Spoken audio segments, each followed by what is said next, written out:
I often think about death. I do not go a day without thinking about it. When I'm going to die, when my loved ones are going to die, my thoughts are endless, and I know I'm not alone in this fact. Death is all around us, so ingrained into everything we do, even if we don't realize it. I'd find it even stranger if my thoughts of death were completely absent. Every single person experiences death differently, and because of this, there's really no exact consensus of how death affects our psyche.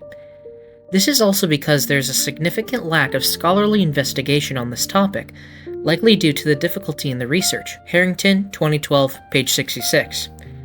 There is also little basis for formulating a model measuring funeral satisfaction. O'Rourke et al., 2011. Despite this, the topic needs to be researched more because of how much it affects humanity.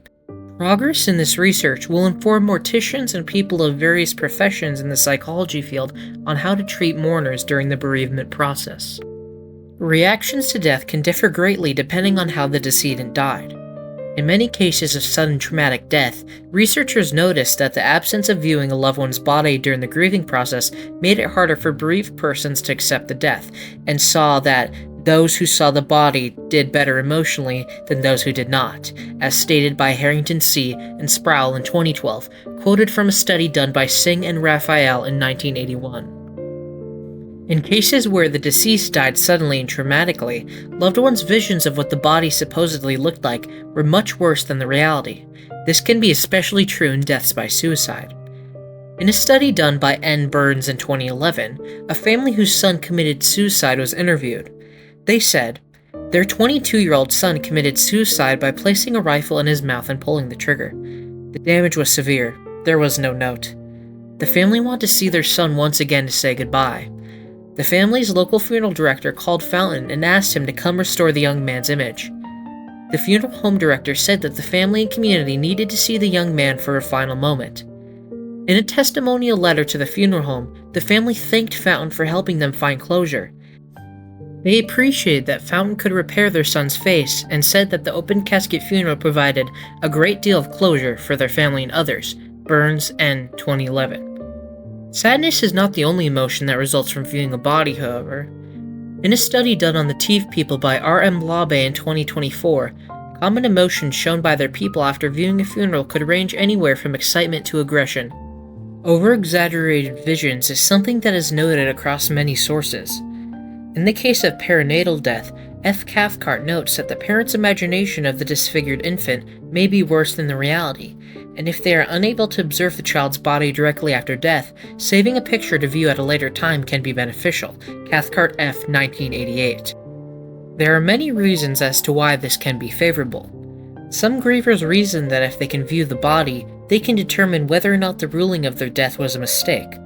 Some feel as though they are obligated to see the body, and that the last viewing is their final act of care for the deceased, as stated by Harrington C. and Sproul in 2012, quoted from a study done by Chaplin Zeeblund in 2010. Studies also show that exposure to viewing death can affect the viewer's death awareness.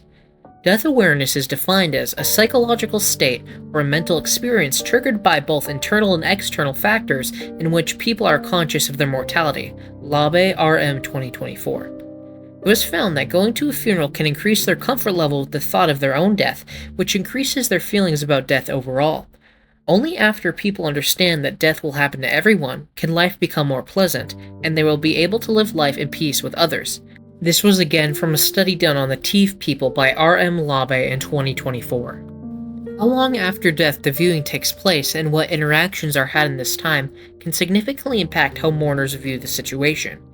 When interacting with bereaved persons as morticians, nurses, and other death-related professionals, it is imperative to their processing to treat them as humans and not solely as part of your job. Being compassionate or caring in one interaction with a griever can make all the difference. It is necessary to remember that we as people differ greatly, so a simple difference in personality may significantly impact whether someone can cope properly with the death. From F. Cathcart in 1988. With evidence indicating both positive and negative effects of viewing decedents, it is necessary to avoid generalizing findings on this topic. In a study done in 2012 by C. Harrington and Sproul, it was found that not viewing a loved one's body after death may make it more challenging to accept a death. Despite this, they identified that only 16% of their sample population had actually viewed and subsequently attributed this to positive outcomes.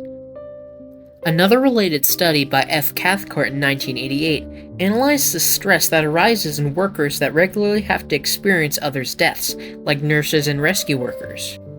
The latter may take on the larger brunt of the stress, as the sheer scale of the tragedy can bring anger and extreme sadness to workers dealing with the event. For example, the servicemen that had to recover the 909 bodies after the Jonestown Massacre, Cathcart F. 1988.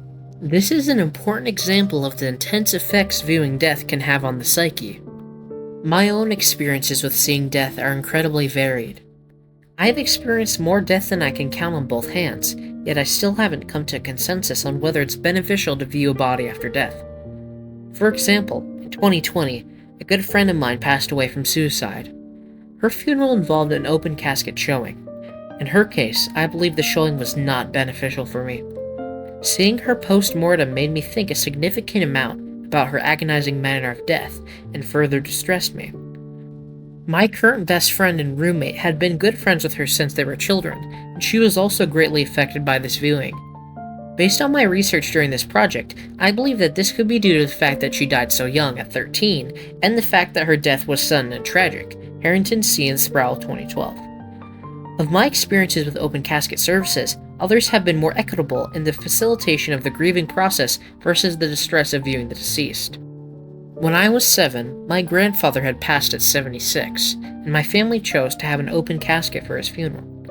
While this did perturb me due to my young age, I do not align this event with either completely good nor bad feelings. His death was not entirely unexpected, as he had been battling Alzheimer's for quite some time, and his health had been declining for a while.